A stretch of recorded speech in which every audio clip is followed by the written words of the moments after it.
Hey, what's going on guys? Today I thought I'd bring you a really quick video on my photo stacking process. Now, if you'd watched the last POV video where I was hesitant to try a photo stack and I actually tried it myself, then you realize how simple this process is. So this shouldn't take too long. This is just going to be a quick snappy video on how to photo stack quickly and effectively using Photoshop and Lightroom. So before we get started, I'm going to quickly explain what photo stacking is. Photo stacking is taking multiple sets of images whenever you're out in the field or doing whatever you're doing, preferably using a tripod so that there's not a lot of shift or movement in the photographs, and you focus stack on different elements within that scene. Obviously, whenever you're taking a photo, you pick a focus point, that focus point is the main focus of attention. Photo stacking enables you to take multiple focus points, be it the rock in front, the rocks in the center of the picture, and then the stepping stones, as is the case with these sets of photos that I'm doing, and then stack them together so that all of the photo is in focus and not just one element of it. So the quickest way to photo stack is starting in Lightroom. You'll pick your images, whatever images that you've taken in this photo stack or what you intend to photo stack. In this case, it's 3 images for me, but you could use more. I have focused on different elements in this scene, and now I have brought them into Lightroom, edited them, and got them to how I think they should look. I've now clicked on the first image, moved across to the third image, pressed down shift and left click to highlight those 3 images, and then right clicking, going to edit in and then edit in Photoshop.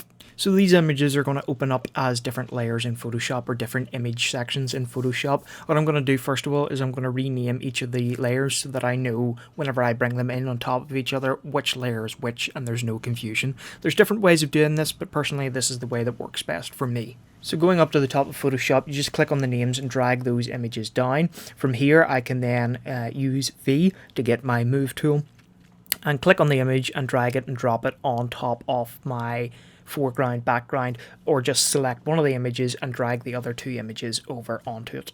Obviously these images are a wee bit all over the place at this moment in time by using this method, but if you just use your move tool again and snapping grids, you can layer them on top of each other exactly where they should be. I then stack them from front to back, so I have my foreground as the top layer, mid is the middle layer, and steps as the back layer.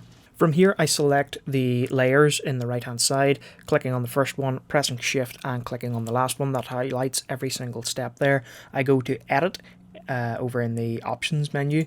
I go down to auto align layers, open up auto align layers and just let that do its thing. Takes a couple of seconds depending on your computer speed, but this will just line everything up bang on center using the generated program. Some of the things may be out of place, and if you switch off some of the actual layered areas, such as the foreground, you can see where that movement has occurred. They're not all just bang on where they should be. Some of them have been tilted, cropped in, and this is just to get the layer exactly where it should be. Now from here I will also highlight, make sure I've highlighted all the steps, go to edit and go to auto blend layers, and what this will do is it'll stack the images and it will save you having to go in with the brush tool and moving any of the images. Give that a couple of seconds to boot up in the process, and there we go, we have our finished image right there. Now what you can do is you can just click the X at the top and just click yes to changes, which will bring you back into Lightroom, and it will have the layer there all perfectly stacked for you to again use a wee bit of editing, a wee bit of more manipulation if you so choose, or you can alternatively export that from Photoshop by going to File and Export and Save for Web Legacy.